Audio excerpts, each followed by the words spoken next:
Oke, lakukan dicoba.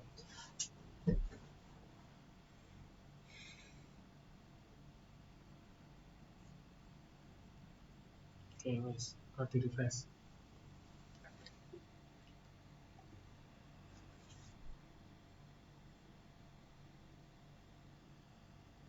Delete.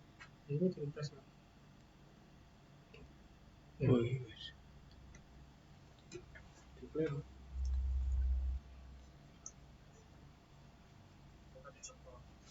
Oke. Ini berarti enggak sayang. Delete.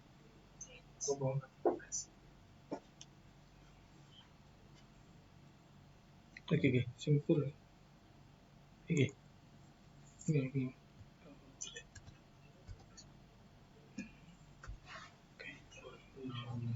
Oke.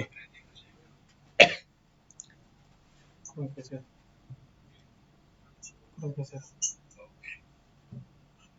Berarti enggak sayang.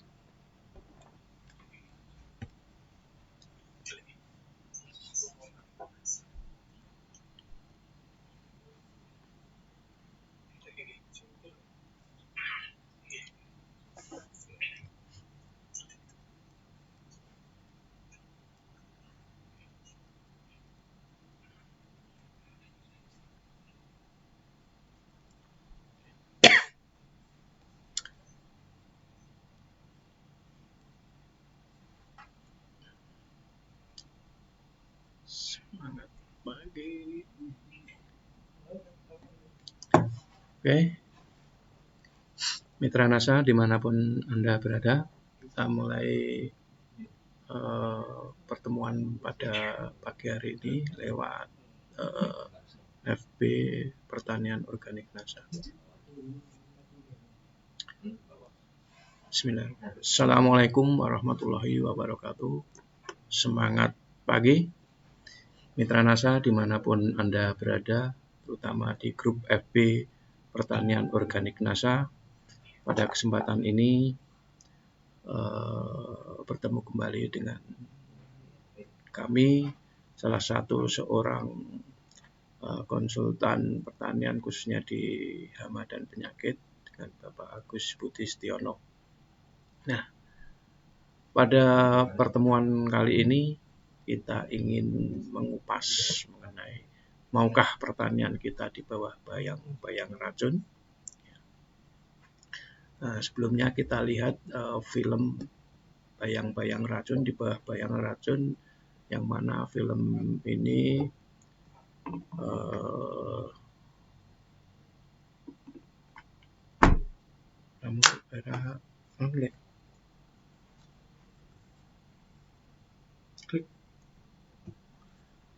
di mana film ini kita ambil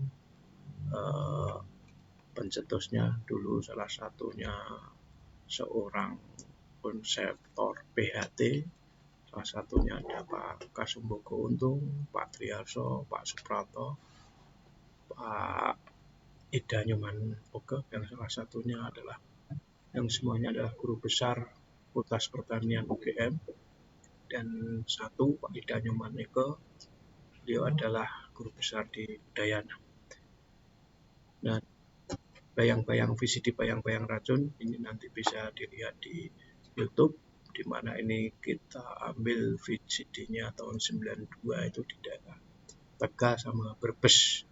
Di situ ada perilaku petani-petani kita, bagaimana cara mengendalikan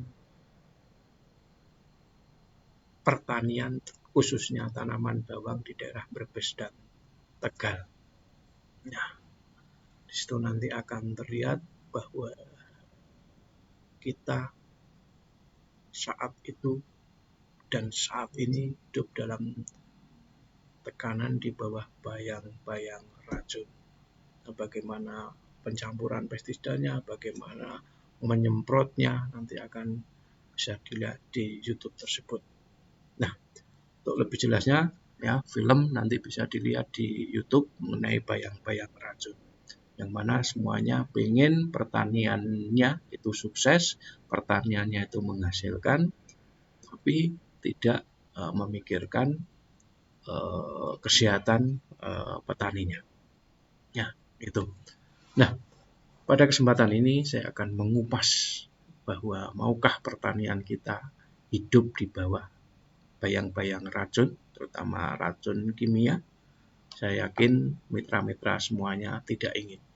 Nah, di sini saya garis besari bahwa dalam budidaya pertanian kita tidak terlepas dari yang namanya hama dan penyakit atau lebih disebut dengan jasad pengganggu. Nah, untuk melindungi itu disebut dengan yang namanya perlindungan tanaman. Melindungi tanaman pertanian kita. Nah, apa itu perlindungan tanaman? Yaitu usaha manusia untuk melindungi tanaman dari serangan jasad pengganggu yang menyebabkan kerugian ekonomi. Atau cara atau teknik mengatasi serangan jasad pengganggu pada suatu usaha tani. Jadi kalau belum menimbulkan kerugian ekonomi, ya itu belum perlu dilakukan pengendalian dalam konteks PHT ini. Nah, apa yang menyebabkan kerugian ekonomi? Ya, kerugian ekonomi ini bisa disebabkan karena yang pertama itu rusak atau hilangnya produk. Ini berkaitan dengan kuantitatif. Ya. Kemudian yang kedua, tak sempurnanya penampilan produk. Ini secara kualitatif. Itu bisa dilihat rusaknya persentase hasil, ya. Misalnya dari 10 ton jadi 5 ton, bahkan bisa jadi 2 ton. Ini secara kuantitatif. Tapi tak sempurnanya penampilan. Misalnya ada brojel-brojel, ada ada bintik-bintik. Nah, ini yang mempengaruhi di kualitas, ya. Ini juga mengakibatkan kerugian ekonomi. Sehingga jasad pengganggu yang secara individu atau populasi ini mengakibatkan serangan sehingga menimbulkan kerusakan. Kerusakan ini akan menimbulkan kehilangan hasil. Kehilangan hasil ini akan menyebabkan kerugian ekonomi, ya. Jasad pengganggu, ya, yang menyebabkan tanaman ini tergantung pada apa? Ya, jasad pengganggu yang menyebabkan tanaman kita menyebabkan kerugian ekonomi ini tergantung pada apa? Yang pertama ini tergantung jenis jasadnya, jenis jasad pengganggu, kemudian jenis komoditas atau tanaman, kemudian kondisi lingkungan, ya, kemudian praktek budidaya yang dilakukan petani itu sendiri. Jadi jasad pengganggu yang mempengaruhi kerugian tanaman kita ini tergantung pada jenisnya, jenis jasadnya, jenis komoditas atau tanaman yang ditanam petani, kondisi lingkungan, dan praktek budidaya yang dilakukan petani. Nah, jenis jasad pengganggu ini yang sudah kita ketahui bersama, yaitu di training-training produk seperti yang sudah saya sering kami sampaikan. Ini ada hama, ada penyakit, ada gulma. Nah, apa itu hama? Hama itu organisme yang mengganggu tanaman, yang menimbulkan kerusakan tanaman, ya, yang bisa dilihat dengan mata telanjang. Contohnya aja seperti ulat, ya, wereng, walang sange, tikus, keong mas, ya. Ini yang paling mendominasi serangan hama ini adalah jenis serangga. Paling tidak 75%. Ada dari jenis moluska, ada dari mamalia. Ini juga bisa menyebabkan kerugian tanaman. Kemudian yang kedua, penyakit. Penyakit ini juga organisme pengganggu tanaman yang menyebabkan kerusakan tanaman, tapi tidak bisa dilihat dengan mata telanjang. Yang kita bisa lihat adalah gejalanya saja. Contoh penyakit yang disebabkan oleh jamur, ya, busuk buah, itu tidak bisa kita lihat penyebabnya, tapi yang bisa kita lihat hanya gejalanya. Penyebabnya itu adalah lewat mikroskop. Kemudian virus, ini juga bisa kita lihat gejalanya. Bakteri, ya, ini juga bisa kita lihat dari gejalanya. Kemudian yang ketiga, gulma. Gulma ini sebenarnya adalah tanaman yang tidak kita kendaki keberadaannya. Ada teki-tekian, alang-alang, rumput-rumputan. Nah, meskipun kita nanam tomat, yang kita kendaki tomat, tapi di situ ada tumbuh cabai itu juga bisa dikategorikan sebagai hama, ya, ini. Jadi jenis jasad pengganggu. Nah, sifat jasad-jasad pengganggu ini ya, yang penyakit ini penting diketahui gejala dan tanda-tandanya supaya kita tahu gejala dan tanda-tandanya. Kemudian hama. Ya, hama ini memiliki potensi merusak yang sangat besar.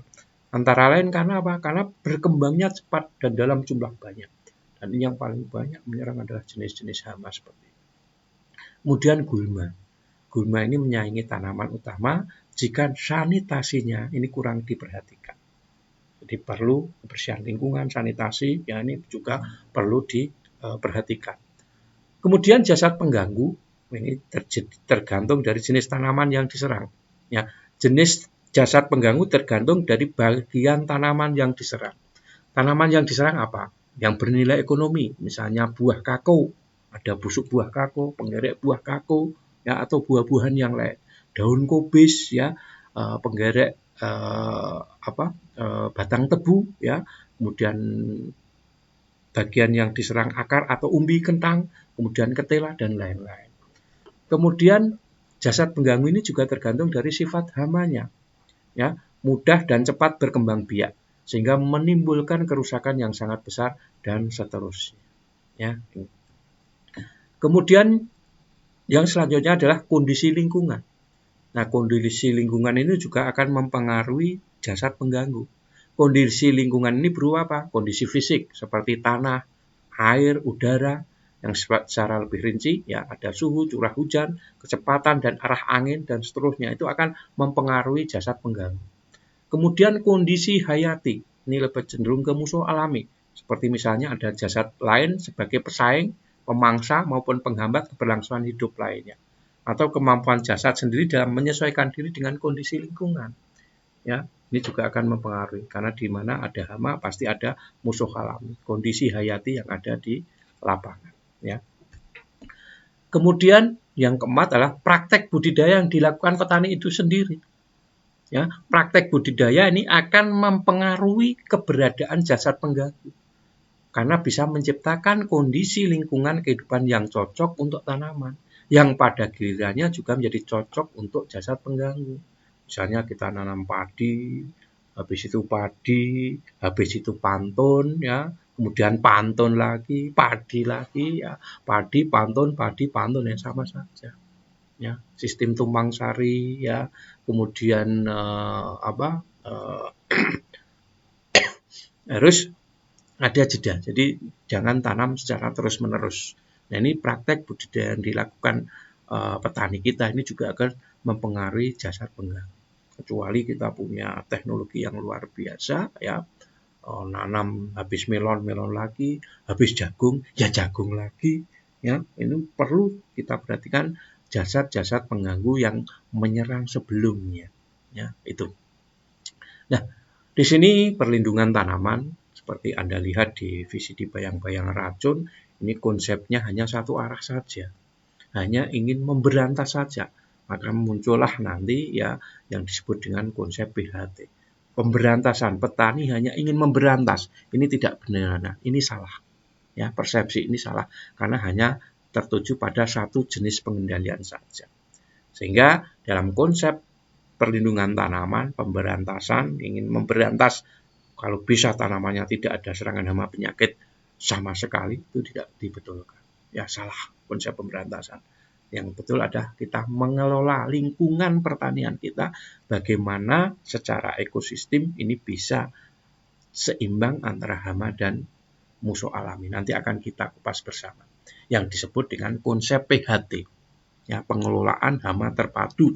Ini dicetuskan oleh pendiri-pendiri PHT, ya, di mana di situ ada yang namanya sekolah lapangan pengelolaan hama terpadu, ya, sampai pada terbentuknya Undang-Undang Nomor 12 tahun 92 mengenai sistem budidaya tanaman. Salah satunya yang saya sebutkan tadi divisi di bayang racun, konsep PHT ini tercetus ya atas prakasa dari Profesor Dr. Guru Besar dari Fakultas Pertanian UGM, ada Profesor Dr. Untung, ya, Kasumbogo Untung, kemudian Pak Triharso, kemudian ada Pak Suprapto, ya, yang dari UGM, kemudian yang dari Udayana ada Pak Idanyoman Oka. Ya, ini. Nah, ini yang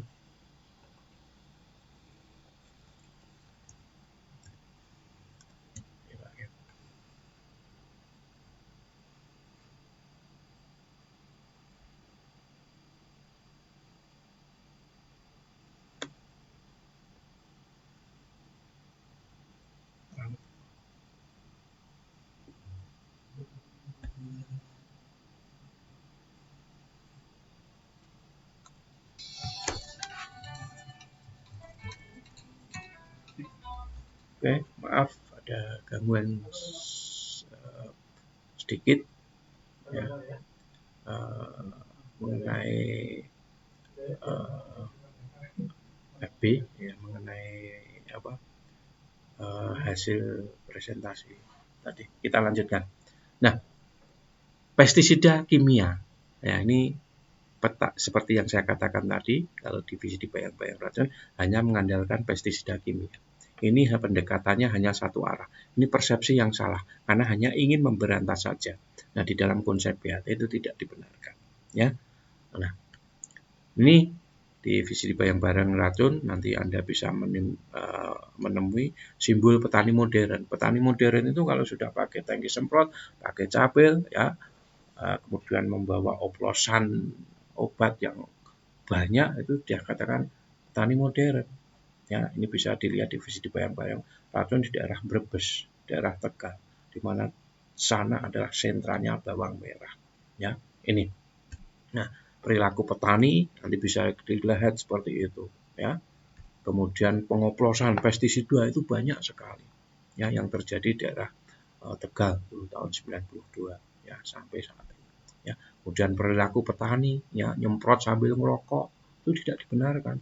Kemudian sampai basah bajunya. Ini yang bisa menimbulkan penyakit-penyakit kulit, dan divisi di bayang-bayang racun ya ini bisa dilihat ya banyak petani-petani kita yang kena stroke, yang kena penyakit kulit karena tidak mengindahkan peraturan-peraturan dalam penggunaan pestisida kimia.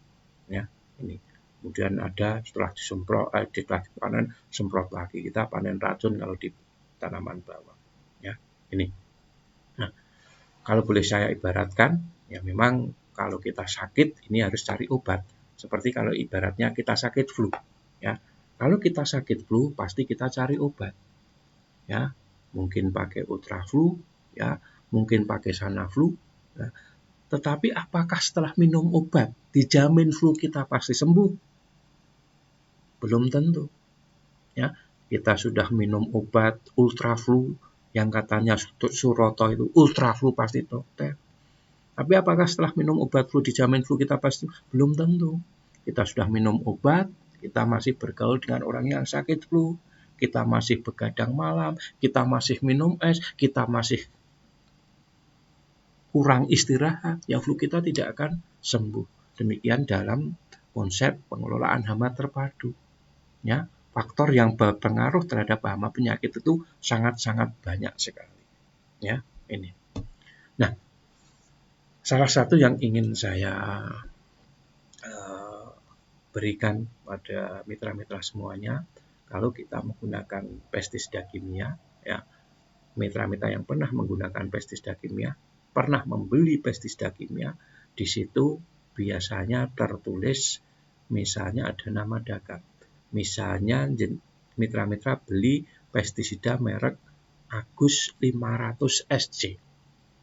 BA Diaventuron 500 gram per liter. Nah, itu artinya apa?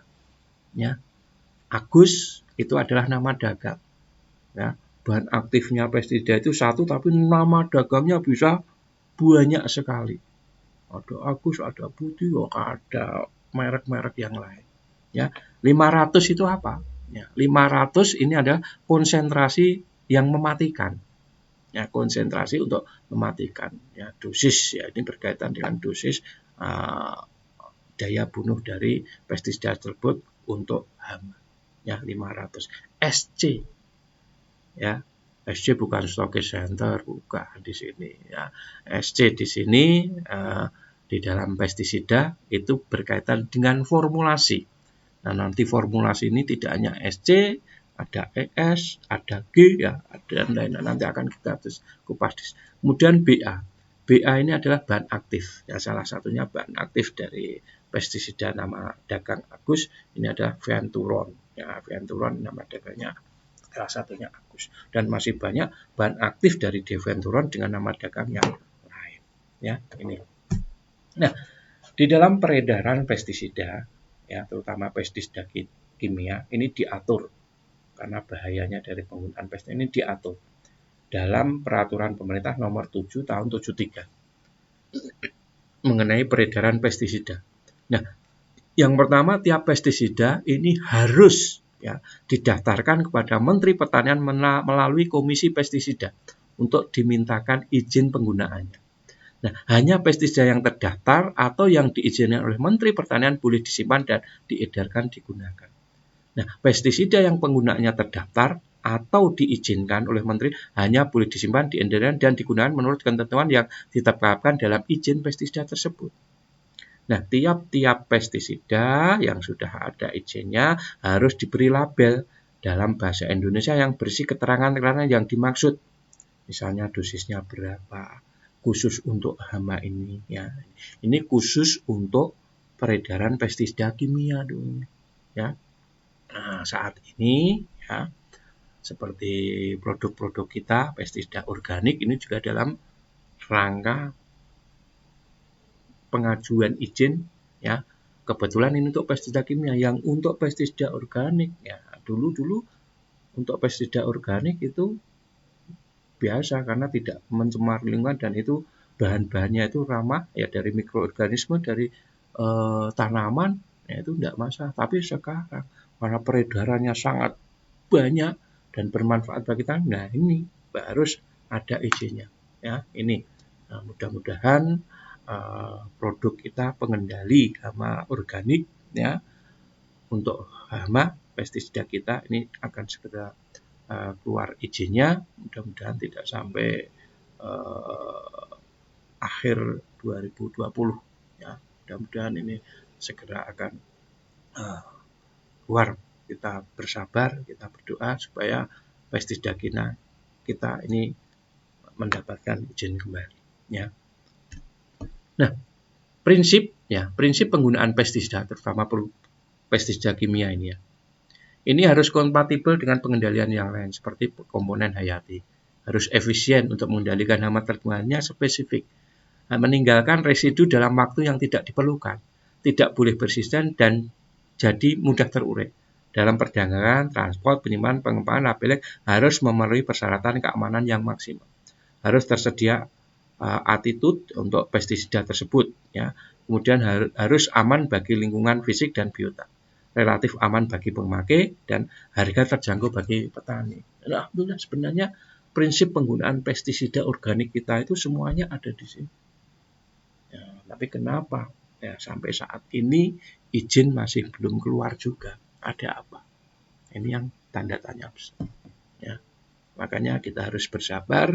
Mudah-mudahan kita mengikuti proses, kita mengikuti aturan, ya, aturan-aturan terutama mengenai peredaran pestisida, terutama yang pestisida yang organik, ya, itu.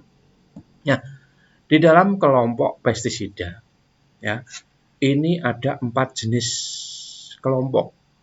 Yang pertama organoklorin, ada organofosfat, ada karbamat, piretroid sintetik dan alami. Organoklorin ini saya beri warna merah karena memang peredarannya sudah dilarang, tidak ada di pasaran. Dulu seperti DDT, ya, kemudian tiodan, ini sudah dilarang karena bahaya, ya, daya persistennya sangat luar biasa. Sekarang yang paling banyak beredar itu jenis-jenis pestisida organofosfat ini ada yang dilarang dan tidak.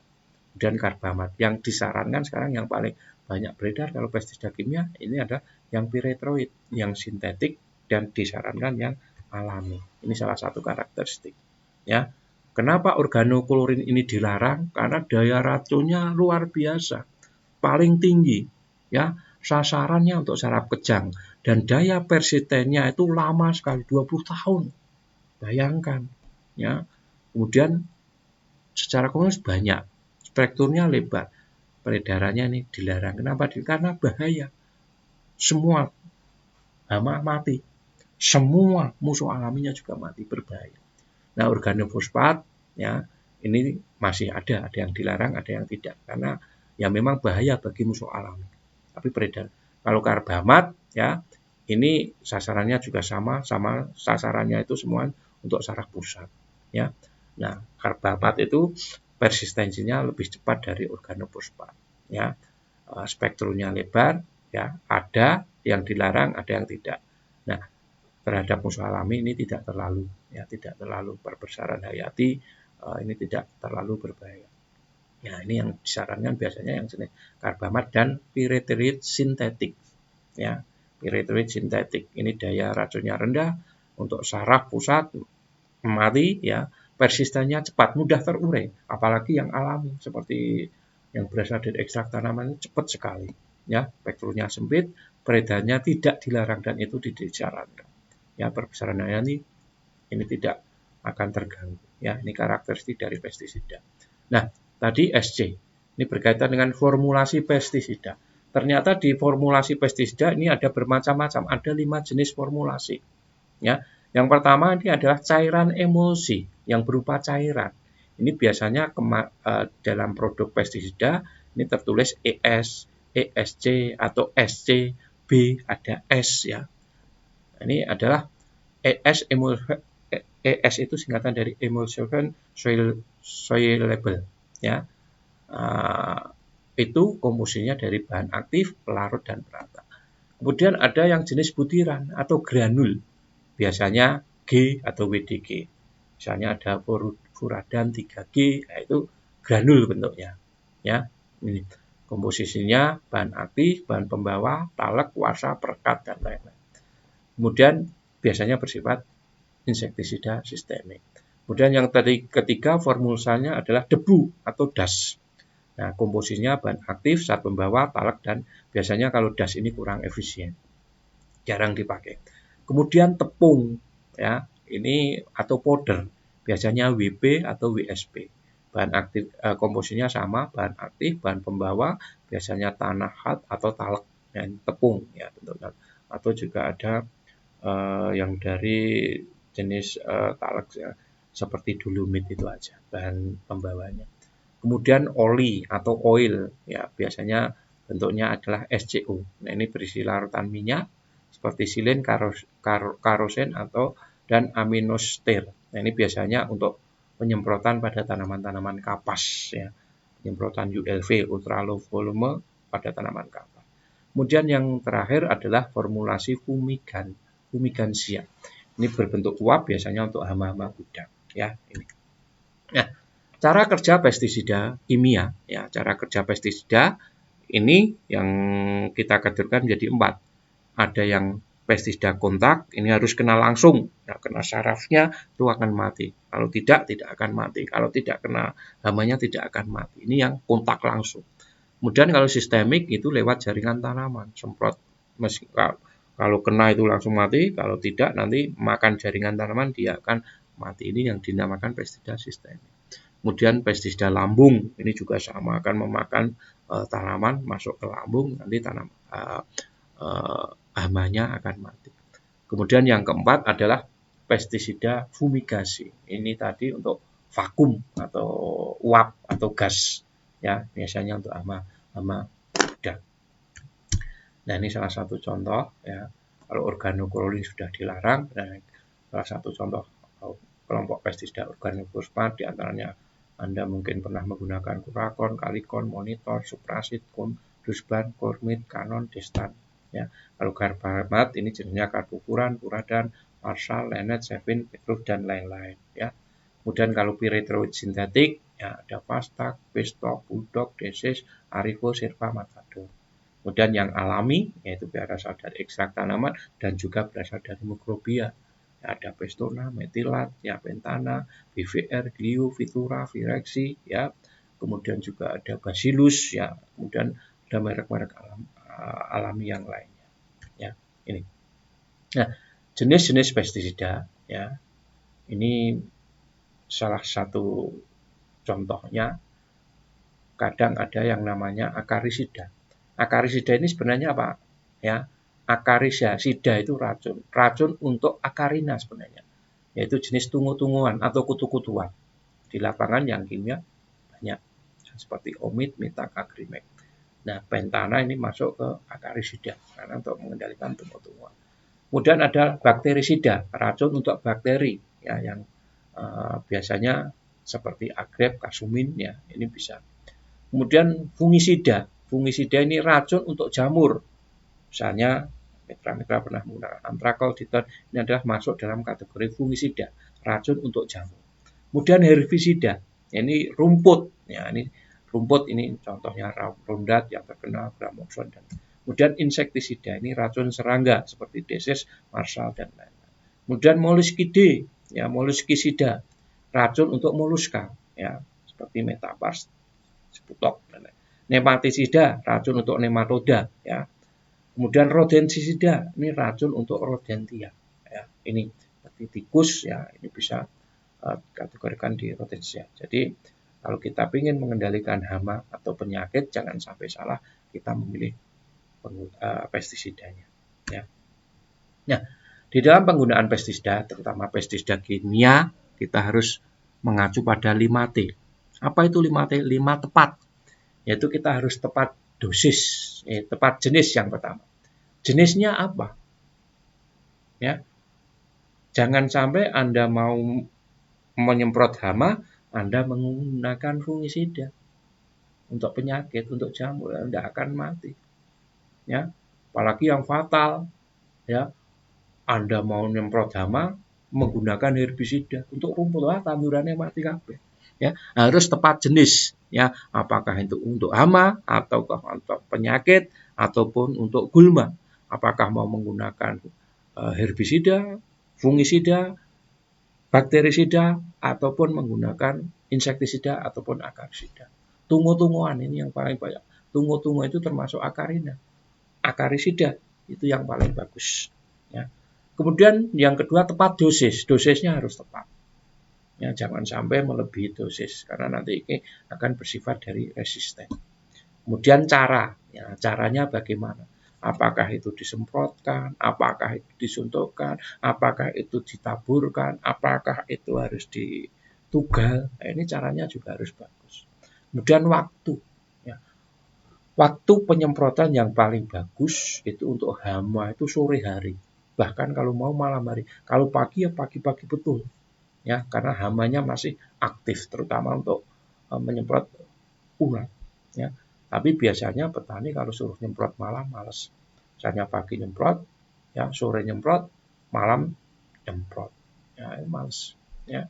Tapi waktu yang paling tepat itu sore hari untuk hama penyakit. Kalau untuk pupuk itu yang paling bagus memang itu pagi hari antara jam 8 sampai jam 10.30. Ya, ini. Kemudian sasarannya juga tepat sasarannya juga harus jelas sama dengan jenisnya tadi. Sasarannya untuk apa? Ya, apakah untuk tanaman, ataukah untuk hamanya, apakah untuk penyakitnya, untuk nutrisinya, untuk tanaman, ataupun untuk yang lainnya. Karena apa? Karena kalau tidak tepat ini dalam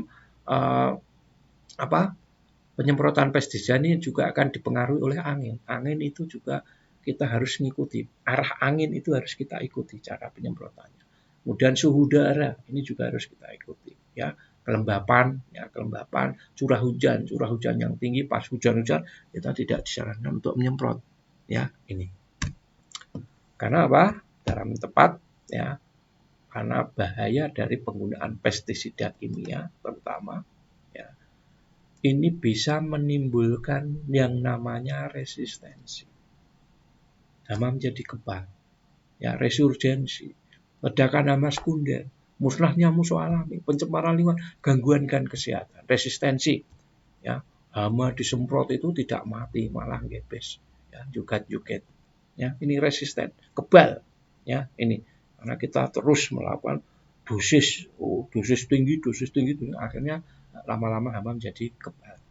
Kemudian resurgensi yang tadinya cuma satu karena penggunaan pestisida yang tidak bijaksana menjadi berlebihan, ya, ini.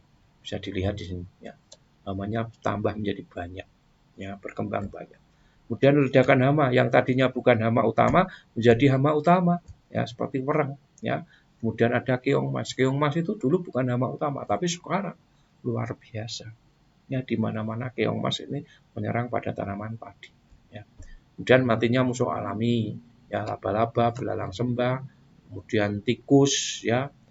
Tikus merajalela. Karena apa? Karena burung hantu nggak ada, ular nggak ada ya. Ini salah satu musuh alami dari tikus. Kemudian pencemaran lingkungan ya, dibayang-bayang racun bisa cara membersihkan teknik semprot. Ini akan mencemari lingkungan. Banyak bebek-bebek yang di situ tidak betul bahkan bisa mati. Kemudian musuh-musuh alaminya juga banyak yang mati ya ini. Kemudian yang terakhir bisa mengakibatkan gangguan kesehatan ya. Kalau kita tidak sesuai standar ya, ini akan bisa menyebabkan penyakit kulit ya. Kemudian lama-lama bisa pusing dan akhirnya bisa menyebabkan stroke, bahkan yang paling berbahaya bisa fatal, menimbulkan kematian ya ini. Nah, makanya di dalam konsep PHT ini ya, keluarlah konsep PHT yang diprakarsai, salah satunya yang saya sebutkan tadi ya. Bagaimana kita mengelola ekosistem kita supaya secara ekonomi, sosial, dan ekologi ya, ini mampu mengelola agroekosistem atau mampu mengelola pertanian kita. Ya, sehingga keluarlah yang namanya Inpres nomor 396 ya, 1986. Ya, ini salah satunya melarang 57 formulasi dilarang. Kemudian 89 ini yang sangat dirasakan oleh petani-petani kita waktu itu, adanya subsidi pestisida yang dicabut. Ya. Nah, karena ini salah satunya organochlorine itu bahayanya sehingga subsidinya dicabut. Kemudian keluarlah Undang-Undang nomor 12 tahun 1992 mengenai sistem budidaya tanaman. Salah satunya bagaimana kita mengelola ya perlindungan tanaman dengan konsep PHT. Ya, ini. Kenapa konsep PHT muncul? Ya, kenapa konsep pengelolaan hama terpadu ini muncul? Karena kita sudah gagal memberantas hama secara konvensional. Dan konsumen petani-petani kita sudah sadar akan kualitas lingkungan hidup. Sehingga ini akan tercermin dalam pola hidup yang sehat saat ini. Ya, semuanya kita kembali ke organik. Ya, ini tahap-tahap pelaksanaan PHT ini yang perlu kita sekilas saja. Bagaimana pentingnya sejarah lahan, monitoring, ambang ekonomi, pengendalian organisme, kemudian melakukan evaluasi tahapan pelaksanaan kalau kita ingin melakukan pelaksanaan pengelolaan hama terpadu. Nah, di dalam konsep PHT ini ada beberapa teknik pengendalian. Kita tidak hanya tertumpu pada jenis satu pengendalian, yaitu hanya menggunakan pestisida kimia saja, tapi kita lakukan teknik pengendalian ada 5. Yang pertama kita pengendalian secara budidaya. Pengendalian varietas tahan, pengendalian fisik dan mekanik, pengendalian daya, dan terakhir pengendalian secara kimia. Kita kupas satu persatu. Pengendalian secara budidaya atau secara agronomi, misalnya dengan pengolahan lahan yang bagus, pembajakan, ini akan sisa-sisa patogen yang ada di dalam tanah, ini dengan cara dibajak ini akan keluar sehingga kena sinar matahari nanti akan mati. Misalnya telur-telur dari wereng ya, dengan dibajak ya, pengolahan tanah yang bagus, insya Allah bisa dikurangi serangan hama penyakitnya. Kemudian pengaturan jarak tanam ya, kemudian dengan pemangkasan, pemupukan yang berimbang, bukan berimbang NPK-nya, tapi berimbangan antara makro dan mikro yang sudah kita sering kita berikan bahwa di NASA ini pupuk yang berkualitas, yaitu bagaimana harus berimbang antara makro dan mikro, harus mengandung hormon, harus mengandung enzim, harus mengandung asam-asam organik, dan juga harus mengandung mikroorganisme. Nah, ini juga pemupukan yang berimbang. Kemudian dengan cara sanitasi, ya ini juga termasuk pengendalian budidaya. Kemudian pengendalian varietas tahan, ya tahan bagaimana? Tahan secara genetis, tahan secara ekologis, ya ini. Kemudian pengendalian secara fisik dan mekanik, Ya, salah satunya untuk mengendalikan burung, ini belum ada ya. Tapi dengan boneka sawah, dengan momodi manuk istilahnya kalau di orang Jawa bilang, ya boneka sawah dengan plastik-plastik, dengan cara digerakkan, dengan masang perangkap, kemudian dengan cara diwatun itu juga mengambili, ya itu juga termasuk jenis pengendalian fisik dan mekanik. Pasang metilatlim ini juga termasuk pengendalian fisik dan mekanik. Kemudian yang keempat, pengendalian hayati. Ini yang sangat disarankan di konsep BHT, ya, pengendalian hayati. Dengan apa? Dengan yang berasal dari tanaman. Misalnya dari tembakau, dari sikraya, dari mindi. Masuk pestona itu salah satu bahannya juga dari temanggu, mindi, ya, srikoyo, ya, dan lain-lain ini bisa dimanfaatkan. Kemudian yang berasal dari hewan, ya, predator, parasitoid, ya, kita bisa memproduksi ular, ya, tapi kalau jualan ya nggak bisa, ya. Belalang sembah, ya, laba-laba. Nah, ini salah satu musuh alami dari hama-hama yang menyerang pada tanaman. Kemudian yang berasal dari mikrobia, ya, ini biasanya berasal dari jamur, virus maupun bakteri, ya, ini. Ya, yang terakhir ini dengan pengendalian kimiawi. Ini sebagai alternatif terakhir. Di dalam konsep PHT, kedudukan pestisida, ini pestisida ini masih tetap dibutuhkan. Jika cara-cara pengendalian yang lain tidak mampu lagi mengatasi konsumsi jasad pengganggu. Sehingga kalau kita mengendalikan ya dengan agronomi dulu, ya, kemudian varietas tahan, hayati, ya, fisik mekanik, baru terakhir kalau tidak mampu betul sudah di batas ambang, baru kita gunakan pestisida kimia, sehingga ini bisa mengurangi racun-racun yang ada di tanaman. Nah, pestisida ini merupakan komponen PHT, yaitu komponen pengendalian kimiawi, jadi masih tetap diperlukan dalam suatu program pengelolaan hama terpadu, tapi sebagai alternatif yang terakhir. Dalam penggunaannya, pestisida merupakan justifikasi pembenaran yang berupa kondisi jasad pengganggu di pertanaman, apakah perlu dilakukan penyemprotan ataupun tidak. Kondisi ini biasanya dijabarkan dalam batas atau ambang serangan yang memerlukan pengendalian karena dengan mengarah ke kerugian ekonomi. Ya, ini yang perlu Anda ketahui bersama sekilas saja. Kapan pestisida digunakan? Kalau sudah terjadi di atas ambang ekonomi. Kalau masih di aras keseimbangan ini berarti populasi antara hama dan musuh alami ini masih seimbang. Jadi belum perlu dilakukan pengendalian dengan menggunakan pestisida, dengan produk-produk pengendali yang ramah lingkungan, pengendali hayati ataupun secara fisik dan mekanik atau dengan agronomi.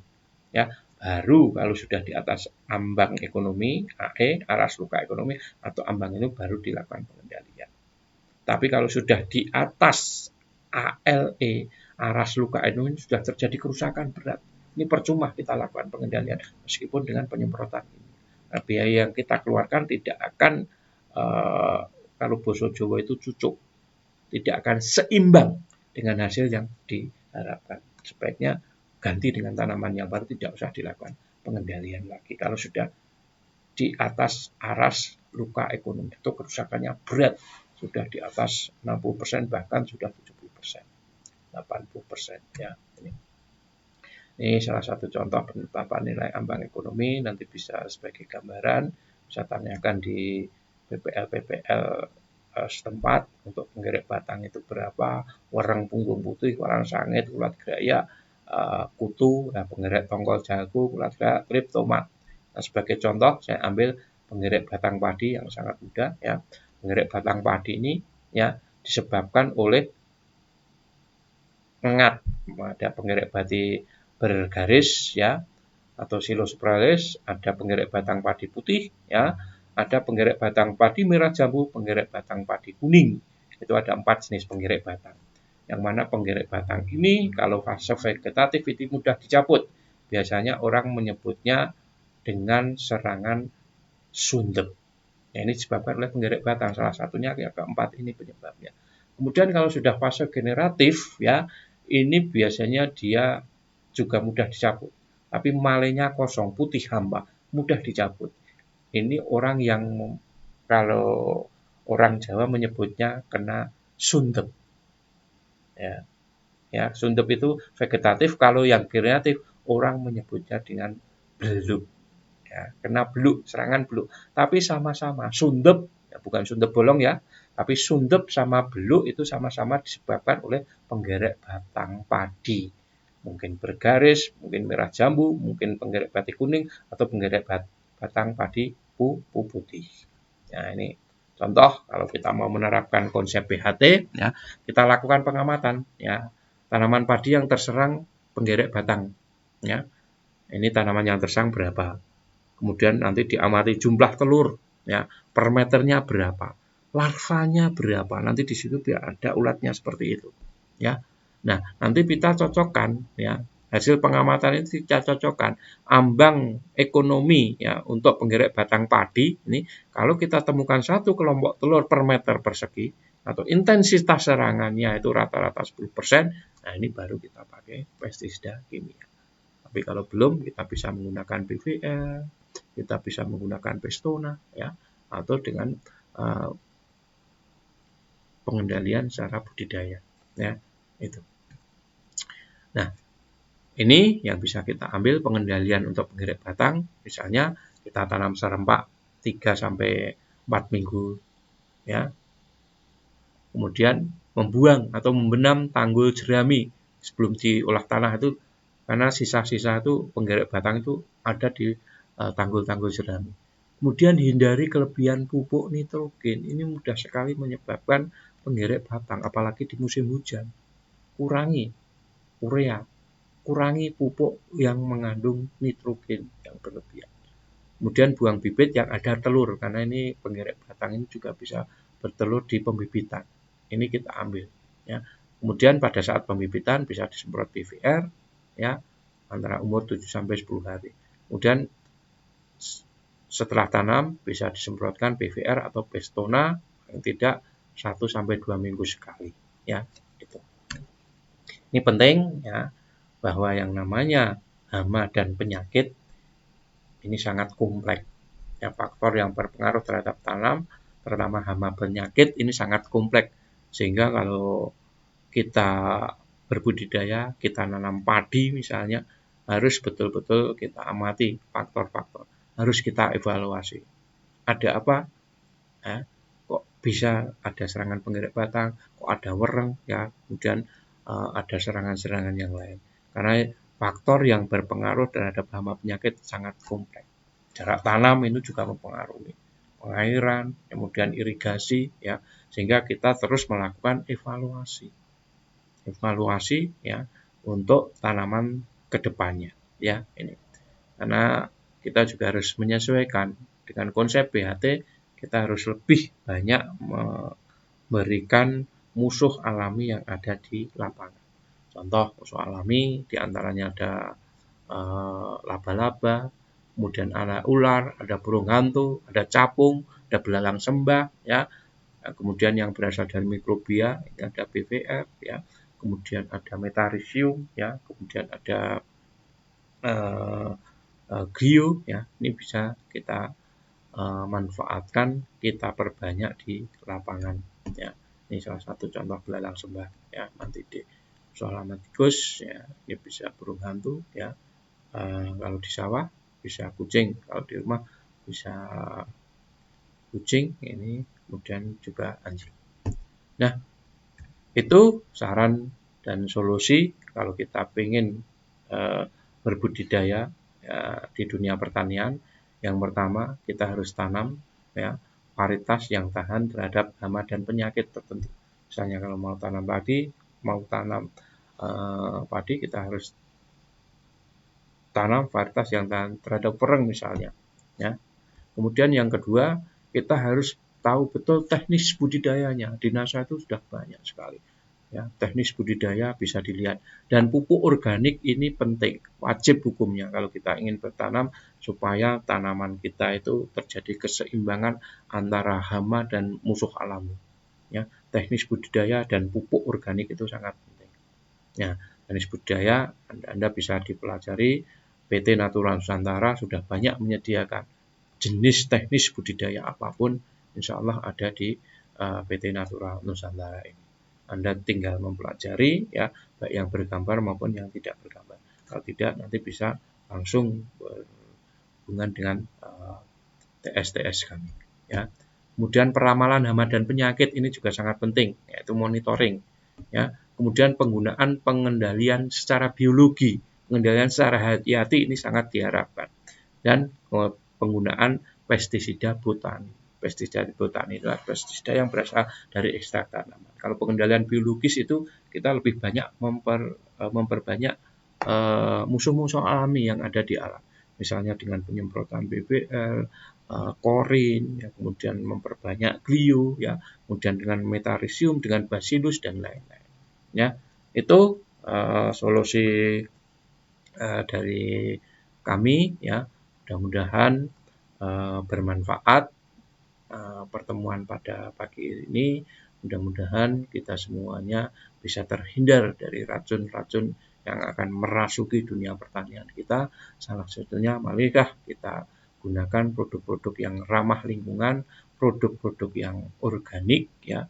Mudah-mudahan ini bisa menjembatani kita untuk hidup yang lebih baik dan hidup yang sehat. Mudah-mudahan ini bisa bermanfaat. Sekali lagi dalam konsep pengelolaan hama terpadu, ya, alternatif pengendalian ini bisa kita gunakan supaya bisa menekan penggunaan racun-racun yang ada di dalam tanaman kita. Mungkin itu kurang lebihnya, mohon maaf kalau ada yang kurang jelas. Nanti bisa sharing, bisa konsultasi langsung kepada kami, ya, hubungi ke nomor-nomor TS atau konsultan pertanian PT Natura Nusantara. Sekali lagi kurang lebihnya mohon maaf. Mudah-mudahan pertemuan ini bisa bermanfaat dan barokah bagi kita bersama. Saya akhiri, Assalamualaikum warahmatullahi wabarakatuh. Semangat pagi. Terima kasih.